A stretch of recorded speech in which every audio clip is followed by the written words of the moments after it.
Good morning, everyone. I'm Dr. Padilla with Thrive Family Chiropractic, and this is another episode of the Thriving Family series. The whole idea behind these short videos is going to be to provide some more information of resources in the Northeast Florida region for families and for parents, not only in our practice, but also in the area that may need to, or may be looking for a more holistic ways to take care of their family or to improve their journey towards better health, not only physically, but emotionally and mentally.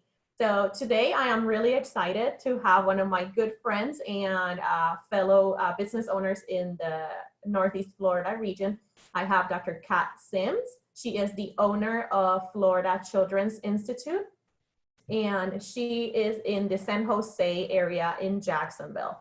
So Dr. Kat and I met about 3 years ago now when I was first opening my mobile practice, and we bonded over the fact that we both see a lot of the similar patients, and we both have that mindset of helping people manage their, not just their health, but their emotional health as well, through, and their behavioral health in their children's and parents and children with more holistic therapies. So Dr. Kat and I met a few years ago. It's actually a funny story. I messaged her on Facebook, completely random, didn't know her, and just basically was like, hey, I really like what you do, and can you meet for coffee? And she probably thought I was super weird, but it worked out. We met, we had a wonderful conversation that first day, and since then we've been really good friends. We've worked in a lot of different with a lot of different families throughout the years, and we definitely have the same purpose and goal for kids and families in our practices. So today we are going to be talking, Dr. Kat is going to be talking about they're going to be teaching us some ways to work with our kids as far as some calming strategies. A lot of kids have different levels of anxiety and stress for multiple different reasons. It's something I see a lot in my practice.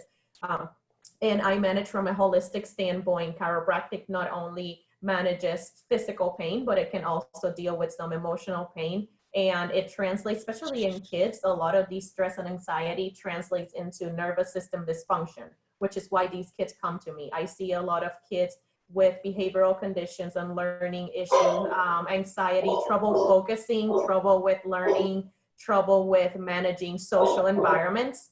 And I teach them, I do chiropractic care and help with the nutrition aspect, but I also teach them ways to breathe.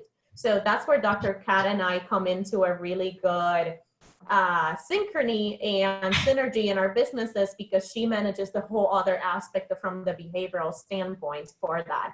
So with that, Dr. Kat Sims. Hey guys, thanks for having me on, Dr. P. I'm really excited to be here and share some information that hopefully these are some tools that I'll be teaching that you can implement immediately with your kiddos, and kind of keep them calm and help them whether they're struggling with schoolwork or they've just gotten in a fight with a sibling, or or if they do have an underlying anxiety issue. And I'll echo what Dr. P said. I think that she and I work really well together, and our approaches are very synergistic because she's caring for the nervous system, and your nervous system is what drives your behavior. And so if your child is struggling behaviorally, their nervous system is going to probably be a little out of whack, and then that can further cause issues with behavior. So it kind of becomes this cyclical problem where if you're not treating it holistically, if you're just treating it kind of unilaterally, then you're not going to get the full benefit of and fully resolve the problem.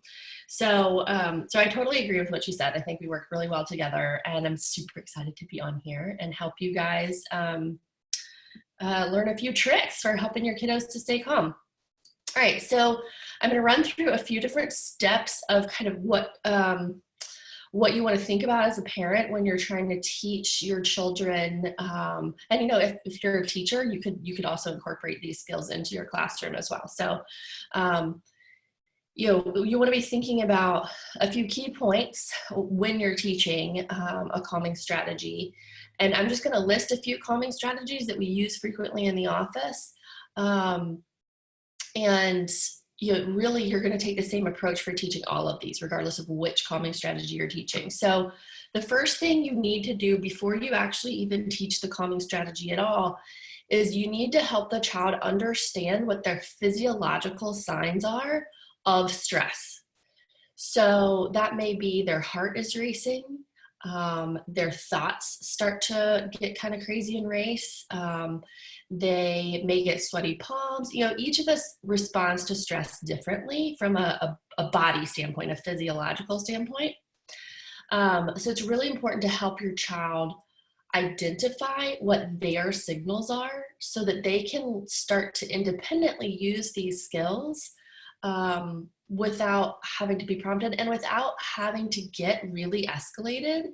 A lot of times our physiological signals kind of come online before the behavior gets really out of whack and before the emotions get really out of whack. So they're kind of a leading indicator, if you will, of a problem arising. So that's the first thing you want to do, teach them to recognize the physiological signs. The second thing is teach the strategy that you're teaching when the child is calm. You don't want to try to teach when someone is emotionally escalated, because the part of the brain that's responsible for creating long-term memories, essentially learning a new skill, tends to shut down or not be as effective when you're escalated emotionally. So this kind of ties back to our deep-rooted fight or flight part of our brain, that if there's some sort of danger, we're not going to be putting our mental energy or our resources into learning a new skill. So you really need to teach the calming strategies when the child is calm already. That also allows you to have a number of practice sessions, keeps their baseline level of stress low if you're doing these regularly. And that way it also is becoming a habit. And we know about habits that they become unconscious. So when you get these strategies as a habit, then when the child is stressed out, it's easier for them to use it to calm themselves back down. And again, they're not really going to learn it if they're already amped up. Another thing to think about is you want, just like we as adults have multiple things that we do to keep ourselves calm, or we may have multiple hobbies that we find relaxing. You want your child to have multiple tools in their tool belt, so to speak. So make sure you're teaching multiple strategies. Don't just teach them deep breathing.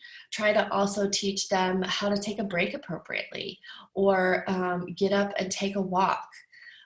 Some kids do well with exercise-related breaks. Some kids do better with, something like cue control relaxation, where they have a particular teddy bear that they associate with being calm, or a particular toy. So make sure you're teaching multiple different strategies. So once you've taught them, once you've got a couple of tools in their toolbox, when your child does start to get escalated and they get a little bit, start to get a little amped up, maybe you're noticing some of their physiological signs, then you want to prompt them. Just remind them calmly, just, hey, let's take a deep breath, or hey, let's go get your teddy bear. Whatever it is that you're teaching, you want to try and point out what their physiological signals are, show, hey, these issues are present, and then give them a calm instruction. You don't want to make it complicated, because again, as someone's getting escalated, complex instruction, rationalizing through something isn't going to be useful. You just want to prompt them to calm down. Another great tool as a parent is, and I can definitely speak from this personally in the last week or two, the thing we can do as parents is model our calming strategies when we get frustrated, because let's face it, parenting is not a cakewalk. It is not easy. And our emotions can get escalated, and we can get frustrated sometimes too. So I always tell my parents, it's not about being a perfect parent. It's not about never getting mad, never getting anxious, never getting frustrated yourself. It's totally fine to do that. It's totally fine to have an argument with your spouse in front of your kids, as long as you model how to recover in a healthy way. So whether you're frustrated with the child, whether you're frustrated with your spouse or work or whatever, make sure that you also are modeling using these calming strategies, reacting in an appropriate way. If you do lose your temper, coming back around and showing the child how to recoup in a healthy way. Our kids learn best from watching others, whether it be us as parents or their peers. So as long as you are showing them how to do these different skills, they're going to be learning it as well. Whether or not they're getting a ton of practice, they'll see you doing it, and that's how they'll learn as well. So model it. And then finally, your last couple of pieces are to reinforce or praise their progress along the way. You can't expect them to learn these skills right away. Just like with any other new skill, it takes practice, it takes time. Again, you're trying to get these to be a habit, and that takes some time and practice. So reward and acknowledge their progress as they go. So baby steps. Eventually you want them to be able to do this independently, but maybe the first couple of times they'll do it when you prompt them. That's a step. And then be consistent. This is a general parenting tip, not just for teaching calming strategies, but be consistent. So make sure that, all the different caregivers that are in your child's life are doing it the same way. Mom and dad are on the same page. If grandparents are in the picture, if grandparents are on the same page. It is possible for kids to learn skills when people are doing things a little differently. It just takes a lot longer. And it can cause stress and confusion when they're not quite sure what they're supposed to be doing with which person. So consistency, parenting skill 101, consistency across the board. So those are kind of some tips of how to teach the calming strategies. And the main calming strategies that we use at the office, just to name a few, would be deep breathing. You definitely want to make sure they're belly breathing, not chest breathing. There's a huge difference. Yes, huge difference. There's big physiological reasons why that is important. So teach those deep belly breathing techniques. We teach kids how to appropriately take a break. This is important, especially for in classrooms. It's one that they need to be able to advocate and ask for a break if they need it. Especially our kids who do suffer from anxiety. They will have those anxious feelings pop up in school, and they need to appropriately know how to handle that. So teaching them how to ask to take a break. We also, through all of these, try to help them build their emotional vocabulary and prompt them to say, hey, I'm feeling frustrated or angry or upset or hurt, or whatever their emotional word is that labels kind of what they're feeling. One, so that the adult knows what's going on, but also so that they're starting to learn to practice those words and those skills and pair, appropriately, so that, they can communicate effectively. So those are probably two of the biggest ones. Kind of get out of the situation that's stressing you out, and then take a nice, calm, deep breath. There's some other more complicated ones that we teach at the office. And, if you follow me on my blog, there'll be many, many more blog posts on this kind of stuff. So, but yeah, so those are kind of my techniques and tips for staying chill and calm. I love it. It's so, I kept taking notes through all of this because, so like we talked about before, like what we do, there's so much synergy within what we do. Mm-hmm. And absolutely. As you were talking, I was thinking of different scenarios I've had in practice. I have this little boy. He has a little bit of social anxiety because he mm-hmm. feels that frustration is his word, which you said that, and I was like, yes, frustration is his word. And we've learned we've been working with him to be able to express that and to communicate that, because there was a little bit of a block between his mom and him because of the lack of that communication. So we established that frustration is his issue or his block, and that was leading to headaches. So we couldn't understand why a little boy was having so many headaches. And then we realized that he gets frustrated because he's not understood or because he is bored. And then, so that led to a lot of other different things. And we started doing the belly breathing. And you mentioned the physiological changes.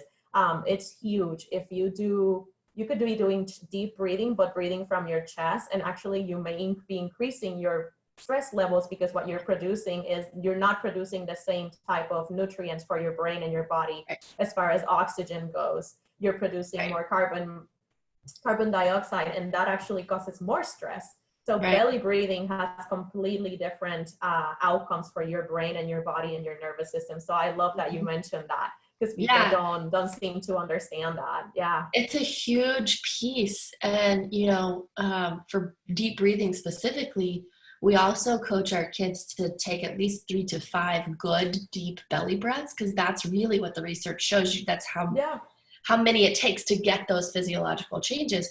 And we know little kids don't take the best breaths. So we try to get them to take quite a few. Oh yeah. But some adults don't know how to do it either. So it's obviously if we're talking about modeling, kids have no idea how to do it either because their parents don't know how to do it. Oh yeah.